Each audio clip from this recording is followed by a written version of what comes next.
Welcome back to CFB Nation. I am your host, Nino Brown. I got my guy with me. You know him as Dino, aka Mr. Get It Done. And when you see us on the screen, you know what time it is. It's Devy Darling. Dino, what's good? Not much. I mean, we're in that long stretch of football, so every day's pretty exciting here. This is the good time, right? But then it Yeah, also makes you think about that. We're almost approaching halfway, and yeah. yeah, Unfortunately, came fast. But we start to find these gems, these guys throughout the year. And I think me and you recently have found about a handful of them in the past week or so. yeah. It's going to bring us down next 2 months. But this is a guy I kind of talked to you about after like week 2 or 3. I'm like, yo, kid's kind of blowing up here. You know what I mean? He came out of nowhere. And, this gentleman by the name of Darian Mensah, he really caught my eye. I may be more on the train than most people, but I think this kid has the tools in the shed to be a Devy Darling. Start off real quick, 6'3", 215 pounds out of San Luis Obispo, California. We went to St. Joseph's High School, the Knights. In the services, they do their thing. I don't know what they do, but they do. He was QB 135 in the 2022 class. Was a 3-star quarterback, 3-star athlete. Two-sport athlete as well. He played soccer and football. A smart kid, 3.5 GPA, and he was also played in the Under Armour All-American game. Talk to me about it at St. Joseph's. I mean, small sample size. Very small sample size. His senior year, he played 11 games, went 144 for 204, so about almost 71% completion. He passed for 2,205 yards, 4 touchdowns, 6 interceptions. And then he ran the ball 68 times for just under 400 yards, 392 to be exact, and 7 touchdowns. Yeah, it kind of flashed. You saw a little bit of it here. I wonder, because I wonder if it was a scheme. I wonder if there was injury. You know what I mean? Like, because he had led his team to a championship. I think it was in his junior year. You know what I mean? They won a championship. So I wonder what happened in that senior season. You know what I mean? Yeah, it's weird. I mean, he's got a decent amount of yards, 2,200, but only the 4 touchdowns. It makes me wonder if maybe they were kind of like a mixed offense, kind of like an Air Force-ish offense where they did pass it some, but a lot of it was like option based. Yeah, it could be.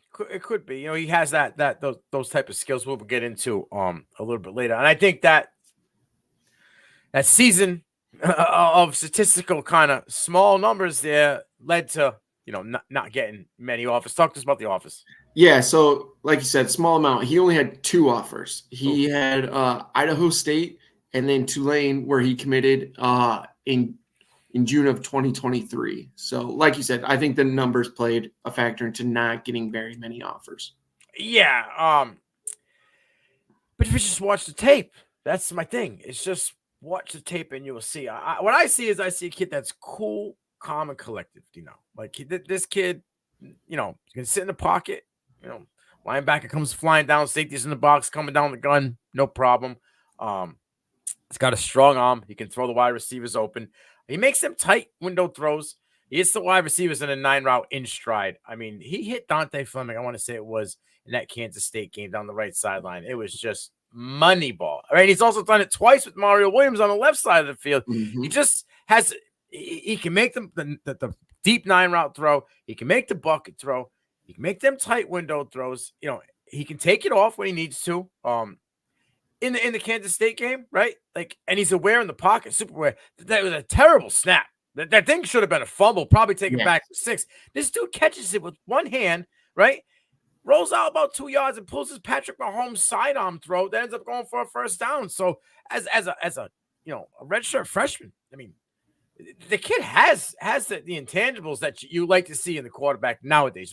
Mobile, athletic. He has a big arm, but he also can get that quick, compact release when he's on the gun. When they're coming down the gauntlet at him, or he just needs to get it out quickly. There was a play, I want to say, maybe it was UAB, or it might have been USF, where it trips to the right. Bowman, the tight end, was part of that trips package, right? The guy on the right side came unblocked, right out the gauntlet. My man just stepped back off the back foot, chucked it to Bowman. Why not let him get it as high as he possibly could. Mind you, like I said, off the back foot, like right on the money. So it's like, if he can't get it to a spot where only his wide receiver will get it, it doesn't seem like he's really taking that risk. You know, what I've seen. He's got that swagger to him. Like, he believes in himself, he believes in every throw that he can make every throw.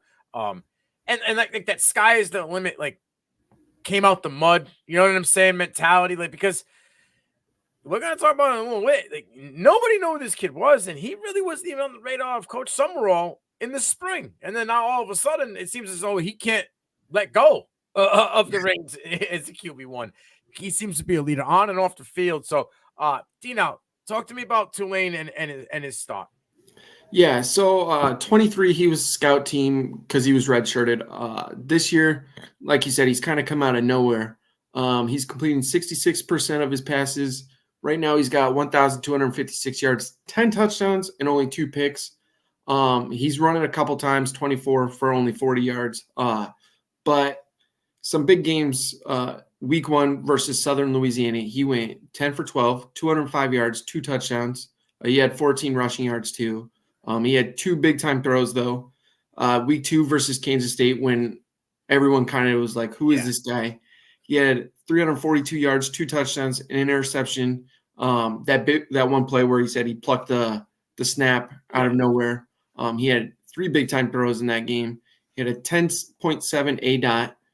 He's been sacked 8 times, but he has had back-to-back weeks of 80-plus completion percentage, and that was against USF, who some people had arguably as one of the best group of 5 teams before the season, and UAB. Now UAB's kind of packed it in. They scored 71. Okay? Yeah. And I think Dilfer's probably on the way out on that team, but that's a conversation for another day. But against USF, this kid's accurate. He's efficient. 18 for 22 for 326 and 3 touchdowns. He threw 3 touchdowns.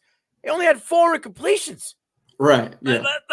And this is now we're going into week 5, 6 of the season. So now he's getting his sea legs underneath him. He's growing. They put up 41, 45, and 71. Now, granted, the defense has been scoring. Okay, there was a couple pick sixes in there, but the kid is putting them in position. For the most part, he's learned after the Kansas State and Oklahoma game. Now, think about that, dude, right? His second game is against 17th ranked Kansas State. But everybody knows Avery Johnson is supposed to be this young protege. You're coming in, you're going to take – and he's doing well, right? And then you go against number 15 Oklahoma against Jackson Arnold, who ran amok all over them. But, like, dude, he was – I watched him against Oklahoma. Throw up to Keith, right? I think that's number 5. Keith. Yeah. He was he was on his back foot. 3 guys on Oklahoma blitzing at him. They blitzed the whole farm, all out blitz. 3 guys coming at him off his back foot. 25 yards on the money. First down, put them in the red zone. Like, that's why I say he's calm as a cucumber. He's cool, collective under the pocket because the pressure don't phase him. You know, and a lot of the guys that we're going to get to in the player comps, they seem to be like that way in college and also at the next level. They were no problem sitting in the pocket. I think he's got a little bit of room to grow. Like I said, red shirt freshman. So he's, what is he, 19, maybe 20? Maybe 20, yeah. Right. So he could probably put a little bit on. I think in the offseason, you'll see him probably put on a little bit of muscle to take those hits. You know what I mean? Because he only 8 times sacked in the 6 games, but he's taking some hits along the way here. So I love it. He's super efficient. Like UAB, 12 for 15, 134 yards, 1 touchdown. They didn't need him on offense. They had 3 defensive touchdowns. So it was like they were just scoring points at will. They had a kick return to the house, I think, for 101 yards as well. But, first game of the year goes 10 for 12, 19 for 29 against Kansas State. He had a couple turnovers. Listen, I told you this weeks ago, right, in our chat. If he hadn't fumbled the ball, and I think that's experience, okay, gets nervous, tried to make a play, spun around, they whacked out of his hand, fumbled it right back, gone, right to the house, okay? Then the kid had amnesia. The next drive brought them all the way down the red zone in the 4th quarter with 4 seconds left with the chance. They got robbed, by the way, because there was a touchdown. There was no pass interference, offensive pass interference. Yuki scored, and they took it off the board. So they should have beaten Kansas State. But that's a conversation for another day as well. Yes. But, he threw he 4 seconds left. He threw a pick to end the game. And I think if Yuki could have just stuck an arm out there on the crosser, there's a chance he might have got it. There's a chance it might have got tipped, and they still would have had a second left for one more play. But again, amnesia. You made a mistake. You fumbled the ball. You kind of almost gave the game away at that time. You drove your team right back down with an opportunity to win the game. I love it. I love the leadership. I love like I said, the swagger. You see the big arm in him. Yeah, he could be a little bit more mobile when it comes to the run game, but I think in the pocket, he moves around well, and that mobility alone is enough for me. Mm-hmm. Now talk to me about this room, because this is where I think is funny. There were guys that were supposedly, I thought one of them was going to be a starter. You thought it was going to be the other guy. Yeah. So this room, I'm surprised, like you said, that he came out as the starter, because it's for a group of 5 team. This is a stacked quarterback room. Losing Michael Pratt to the NFL.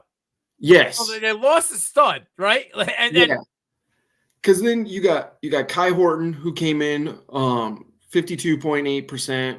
Again, that might be experience with him, but he had 866 yards, 6 touchdowns. Who everyone, I believe that was who you had as was going to be your starter. He won them 2 games last year when I just drew a blank. Pratt.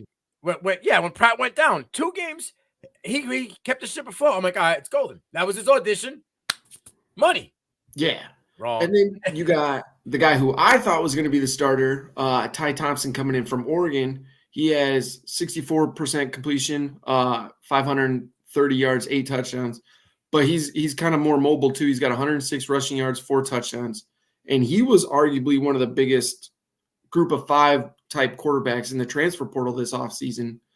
And then you got a couple younger guys. You got Dagan Bruno, who's a freshman, 72% completion, 1,500 yards, 13 touchdowns at John Christian Curtis High School his senior year. Then you got Kellen Tasby, who was a 3-star freshman as well. He was QB 74 in the 24 class. His senior year, he had 3,100 yards, 30 touchdowns, 8 interceptions, 143 rushing yards, 6 touchdowns for Prestonwood Christian.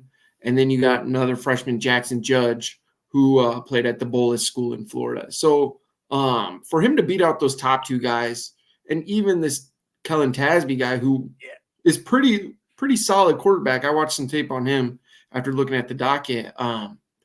For him to come out of nowhere late in fall camp, it's even that much more impressive. Yeah, like I said, spring, new coach, new system. He wasn't even looked at. That was kind of the talk, and all the buzz was all the guys taking the first team snaps was Horton and Thompson. That's all we heard about. I spoke to Maddie Hudak, and she was like, right now it looks like, it's going to be a battle. And then all of a sudden, this kid in fall camp decides, yo, you guys can just hold my beer. I'm coming in. I'm going to take the team by storm. They gave him a chance in week 1, and he put up 2 touchdowns, missed 2 incompletions, 83%. Okay, And then we battle tested against 2 ranked teams. Yes, they lost the game. Yes, he had a couple turnovers. You're talking about, first-year starter with no experience getting thrown into the fire. That's what you want. You want a battle-tested kid. Now he's battle-tested. Now he's good to go. And you can see it. He's gaining confidence. His game is improving. I think you're about to see the takeoff right now. I think this is where you're going to start to see him. He already stacked 2 games, back-to-back 80% completion percentage, multiple touchdowns, 4 touchdowns in 2 games. Like I said, he's not really running a lot. Only got 40 yards on the season. It doesn't really need. Yeah, they don't need him to though. They have a running back in Mackay. So Mackay's the guy, and Mackay is going to be the dude who's going to put up the numbers. Actually, they have 3 guys to be honest with you, but he's the main back. So, I'm excited for what the rest of the season holds. I'm excited to see, like we spoke about, can they retain him? Does he hit the portal? Does a bigger school come along and say, hey, we would like to, your services, Mr. Mensah? We'll have to see. But as of right now, if he says it's Tulane and everything goes by and what I see, I got 3 of them. Okay, honorable mention, Blake Bortles. He just has that Blake Bortles style. I think it's like 6'3", so Bortles was 6'5", right? So he's not that much bigger than him. But big arm, right? Accurate. He was 65% completion. He had 7,500 yards, 56 touchdowns. Bortles was a little shifty on the ground. I forget that, but when I went back and was looking at things, I'm like, yeah, he could get it on for a bigger guy. 560 rush yards, 15 touchdowns.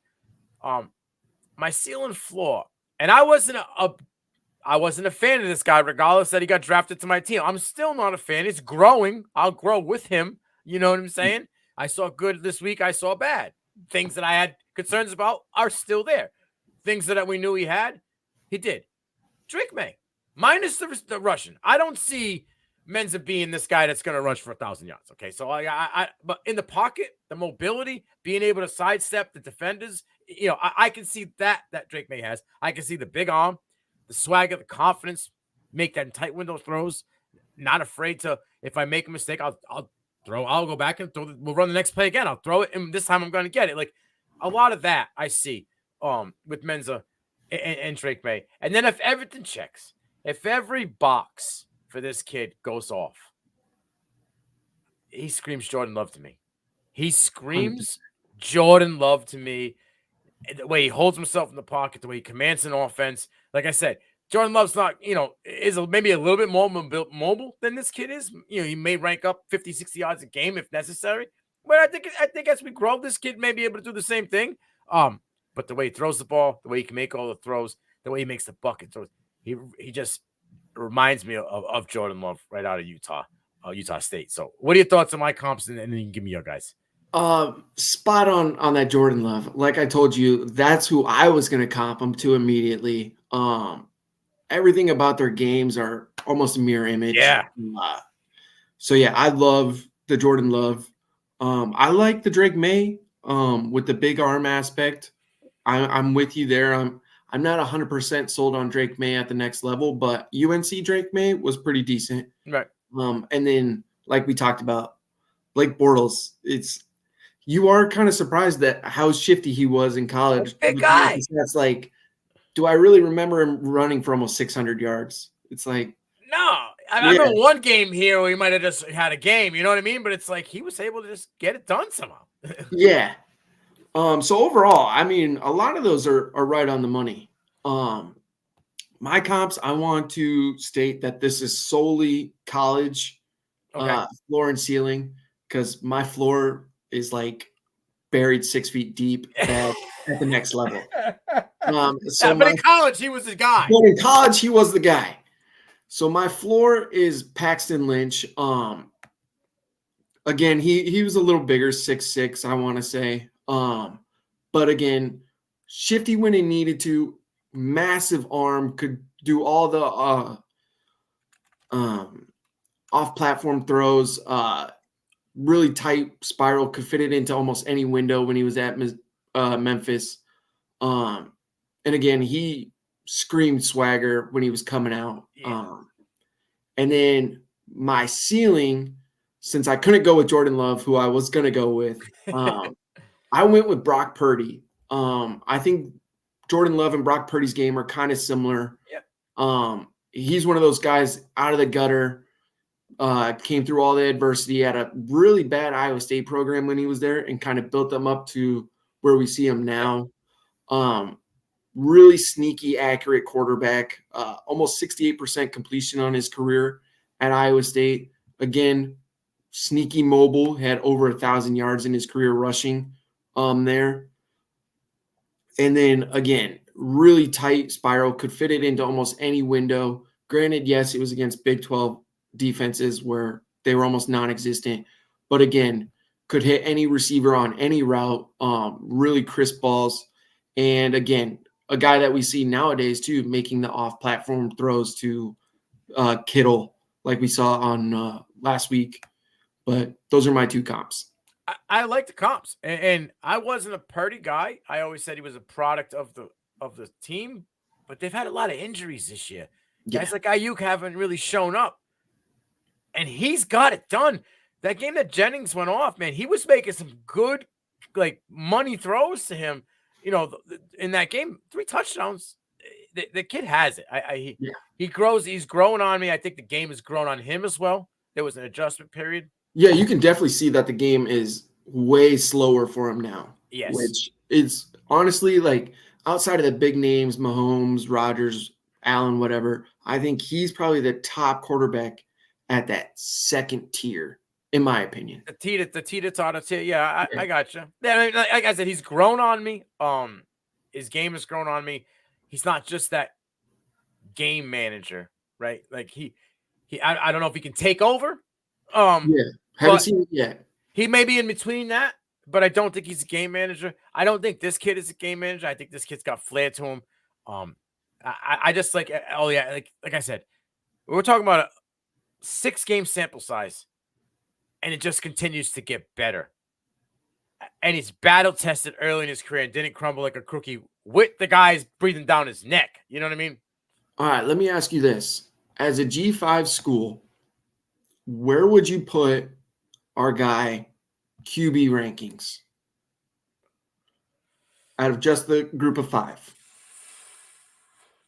Well, last week's guy's ahead of him. Yes, he would probably be my number 1. All right. Last week's. Salter would be number 1. And then I would have, I know it's not his fault. He's not, the numbers aren't as big from last season, but he's like 70% completion. He's having a really Which is good huge, year. yeah. Yeah. So Salter's still my 1 in the group of 5. Barnett the third would be there. He's having an off year, but I still love his game. Byron Brown, I'd have to put him in there as well. He's in the top 5, probably in the top 5. What is the gentleman from Toledo? Oh, Gleason? No, not Kent State. The Kent State quarterback. He's having a year, right? Yeah, he is. Yeah. But I would put Mensah in the top 5 in the G5 right now. I would probably have to agree. Ranger Cajuns quarterback's probably giving him a run. Woodridge, Ben was it Woodridge? Oh yeah. Yeah, he's having a season too. So, but yeah, probably top 5. I think I would probably have Barnett as number 1, Salter 2.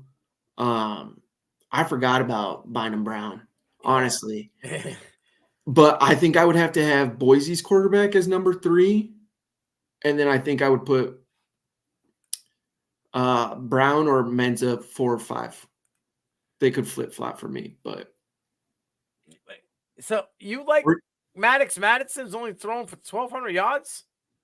I see it, though. Like, but he's having windows because he's got a dude who's going bananas, right? Yes. So I see all the tools for him. It's just his offense is one-man heavy. Very one-man heavy. Yeah. I mean, I love HMW, but I don't have him above. Yeah, unfortunately, no. Yeah, I'm there with you. I'm not a Petrus guy. I'm not sold. Don't even get me started on Petrus. Seeing him throw for almost 400 yards hurts my heart. See, like McLeod would probably be up there too. Yeah, Jordan McLeod would be up there. And Gio Lopez, bro, from South Alabama. I really like that kid too. He started out rough. He's not talked about enough. Yeah, he's getting better and better. Him and Pritchett were good until Pritchett got the injury. But yeah, like I like him as well. There are a good amount. You got Aguilar from App State. Yeah. Right. And I mean the Louisiana Cajuns quarterback. I mean, I want to make sure I'm getting it right. Fields? Woodridge. It's Wooldridge. Wooldridge. That's it. Yeah, he's got 69%, 1,400 yards, 12 touchdowns, 4 picks, and he's not a runner. So like, but he's efficient, bro. Who would have thought that they'd be 5-1? Right. So yeah, no, this kid's. I think if those group outside, obviously McLeod's gone, he's moving on next year. Salter, I would assume 2, right? Maybe moves on from Liberty. He should, if he stays, he should move on from Liberty. So he could be in a top 3. Mensah could be a top 3 group of 5 quarterback returning next year, or he could be a P4 quarterback next year, because I'm pretty sure Jackson Hare would like to have a quarterback walking in that stadium that could light it up. There's a couple teams that I wouldn't mind seeing, with some change. Like UNC is going to need something. Is Harold going to be the answer? No. I don't think so. But Criswell's probably done. Johnson's probably gone. done. Yeah. So like, there's going to be opportunities. Schools are going to be calling. We'll have to wait and see. But maybe Tulane's got this kid in the bag. Maybe he likes the atmosphere. Maybe he likes the culture. And just, Dante Fleming looks like a stud with this kid. And Yes. I like Dante Fleming as well. Yul Keith looks great. Like they're popping off. If you don't know, hop on the green wave, bro. Hop on the Tulane bandwagon. Choo-choo. The train is leaving the station. I'm Nino Brown.